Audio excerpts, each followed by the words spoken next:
그런 식으로 지금 뭐 청와대 정부에서 이제 대응이 많이 빨라졌습니다. 여론에 민감하게 반응을 하고 오늘 또 국무회의 놀라웠던 게 정부24 있잖아요. 네. 그럼 이제 앞으로 AI가 이제 그냥 말로 민원을 다 처리할 수 있는 10,000개가 넘는 민원을 다 처리할 수 있도록 하는 그 논의만 또 수십 분을 하더라고. 그러니까 어떻게 하면 이제 AI 시대에 우리 국민들이 편하게 살 수 있을까를 논의하는데 국무회의를 2시간 가까이 했습니다. 11시 55분까지. 그런데 오늘 국무회의에서 되게 재밌는 게 하나 또 통과가 됐는데 지금 우리 김남국 전 비서관, 현 대변인이 이 업무 반응 속도가 빨라졌다고 그러잖아요. 각 부처마다 디지털 소통 담당관들이 다 생겼어요. 1명에서 2명. 큰 데는 막 뭐 4급 막 이런 데 보임을 했단 말이에요. 그거 컨트롤을 다 계획을 짜는 게 바로 디지털 소통 비서관이야. 김남국이야. 맞습니다. 네. 자, 그런데 뭐 제가 얘기한 거니까 괜찮은 거예요. 네, 저는 가짜뉴스 말하지 않았습니다. 네. 정확히 말하면 짜려다가 골자는 다 좀 짜셨잖아요. 네, 알아. 골자는 준비했고. 네, 그런데 지금 또 하나가 이제 뭐냐면 국세청이든 뭐 저 공정거래위든 좀 직원 대폭 뽑아가지고 그렇죠. 그냥 밀어붙여 이거 아닙니까 대통령 네. 지시가. 근데 이게 속속 오늘 이제 국무회의 내용 안건이 너무 많아가지고 하나만 좀 보내드리려고 그랬는데 이게 이제 대통령령이죠. 공정거래위 일부 이제 그 직제 개정령 아닌데 보세요. 거래행위 신속하게 조사하기 위해서 13명 뽑아. 그리고 불공정 가맹사업 불공정 조사 12명 뽑아. 그리고 뭐 직급 상향 조정해. 상향 조정은 내가 빨간 펜도 안 했습니다. 네. 그리고 신산업 분야 불공정 하도급 거래 조사 8명 뽑아. 공정거래. 까지 다 네. 네요. 이거는 이제 대통령령이니까. 그리고 뭐 계속 증언 했어요. 몇 명 증언했게? 정답은 되게 많습니다. 계속 증언 중이야. 그러니까 이렇게 지금 실시간으로 반응하면서 동시에 더 적극적으로 대응하기 위해서 계속 대통령의 지시가 실행되고 있다 하는 소식. 국무회의 또 오늘 논의된 내용 대단히 많은데요. 잠시 좀 뒤로 미루고 검찰개혁과 관련된 얘기를 먼저 좀 전해드리도록 하겠습니다. 저는 지금 뉴스공장이 정말 여러 가지 문제를 드디어 이제 노정하기 시작을 했는데, 이것도 전 큰 문제라고 생각을 합니다. 지금 인하우스로 여론조사 기관을 가지고 있어. 이거는 사실은 통상 영향력이 큰 언론사가 직접 여론조사 기관을 가지고 있으면 안 돼요. 조선일보가 가지고 있습니까? MBC가 가지고 있습니까? 그러니까 자기들이 이렇게 보도를 쫙 한 다음에 이 보도 내용이 반영된 여론조사를 가지고 또다시 여론을 또다시 만들어. 우리가 옛날 명태균 때 봤던 거잖아요. 근데 그 인하우스로 가지고 있으면 소위 말하면 통계 과정도 과포집되는 거지. 소위 말하면 하우스 이펙트라고 해서 고발뉴스에서 하는 여론조사 기관이야. 그러면 고발뉴스에 우호적으로 답변하겠지. 예? 그리고 내가 고발뉴스 싫으면 아예 끊어버리고. 이런 하우스 이펙트가 작용할 수밖에 없는데 이런 보세요. 저는 깜짝 놀랐어요. 아, 이건 막 가는구나. 검찰 개혁 방향과 관련해가지고 여론조사를 했는데 검찰 개혁 방향에 대한 다음 주장 중 어디에 공감하십니까? 그래서 수사 기소를 완전히 분리해야 된다. 이거 대통령도 이거 원하시는 거잖아. 그런데 이거 대응되는 질문이 검찰의 보안 수사권을 유지해야 된다. 이렇게 설계를 해놨어요.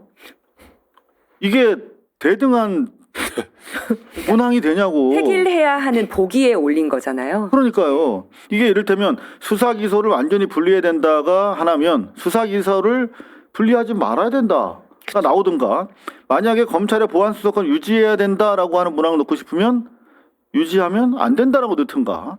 이게 동시에 선택할 수 있거나 동시에 이게 선택에 답지가 안 되는 거예요. 그런데 당연히 완전 분리 쪽으로 많이 하겠지. 보안 수사권 유지가 40%나 나왔다는 것도 나는 신기해. 응?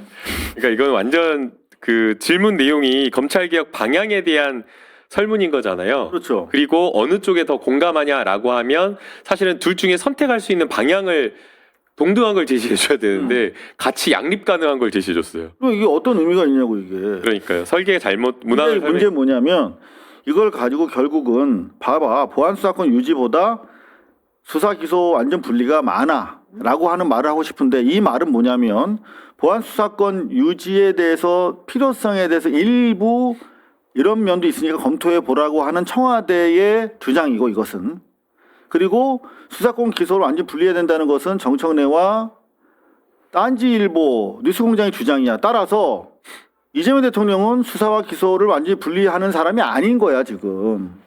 그러니까 이제 만약 그런 전 복선이 깔려 있다고 봐요. 그러니까 만약 이걸 질문을 동등하게 하려고 했으면 보안 수사 요구권을 여기다 넣었어야죠. 그것도 동등하지 그쵸. 않아 보여. 아니 이제 둘 중에 하나를 선택해야 되니까. 네. 검사가 직접 그렇죠. 보안 수사를 했어야 됐냐 아니면 요구권만 가지냐 뭐 맞습니다. 그렇게 하든가. 그게 지금 쟁점이니까 그렇게 질문 문항이 바뀌었어야 돼요. 결국 이건 자기들이 소위 말하면 청와대를 반개혁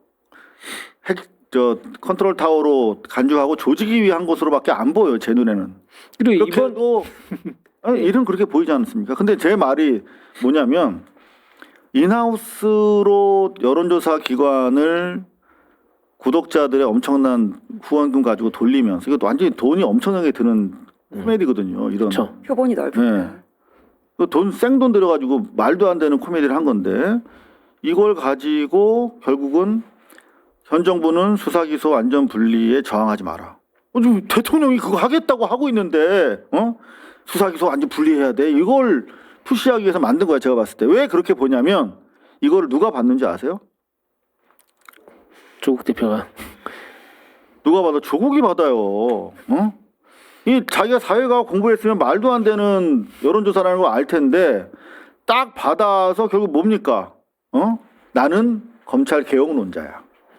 그리고 청와대 일각에서 보안수사권 존치와 관련돼 뭐 검찰을 어떻게 견제할 것인가라는 차원에서 논의하는데 그거 다 너무나 집권 후에 관대해진 탓이야.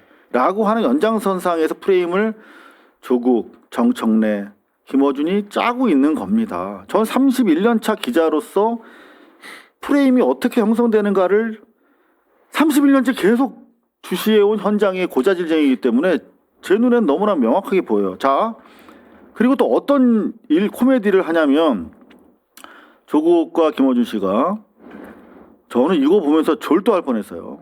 제가 이제 청와대를 지금 뭐 한 8개월 이렇게 출입하면서 한 절반 반년 정도는 김남국 비서관이 근무하실 때 제가 같이 취재를 했는데 정말 제일 열심히 일하는 분이었습니다. 그리고 대통령 의중을 누구보다도 잘 알고 그거를 당과 소통하기 위해서 대단히 노력하는 그런 모습을 보면서 자신을 드러내지 않으면서 일하는 대통령 스타일을 닮은 얼마 되지 않는 참모구나라고 생각하면서 귀하게 사실은 봤습니다. 그런데 이제 소위 말하면 문자 메시지 사건 때문에 억울하게 이게 가당치 않다라고 생각해서 킬했어. 그랬는데 결국은 이걸 뭐 위로도 보고도 안 했단 말이에요. 그런데 그걸 청와대에서도 알고 있었는데 이 여파가 너무 크니까 스스로 청와대를 물러났지요. 그리고 나서 대단히 어려운 시기를 보냈습니다. 그 과정에 뭐 전해 들은 바에 따르면 뭐 눈물도 흘렸고 뭐 그런 고통의 시간이 있었지만 단 한마디도 대통령이나 그리고 조직을 원망하지 않았어요. 대신에 혹시라도 대통령한테 누가 될까를 생각하던 김남국 전 비서관이 지금 이제 바야흐로 이제 지선이 다가오고 있는데 뭐 엄청난 분들이 다 모이고 있다고 합니다. 어떤 식으로든 대통령의 일꾼 그리고 끝까지 신의를 지켰던 김남국 전 비서관이 일할 수 있는 기회를 한번 검증받을 수 있는 기회를 심판받을 수 있는 기회를 한번 가져보면 어떤가 하는 생각을 개인 자격으로 하게 됩니다. 여러분들 생각은 어떠신지요? 자,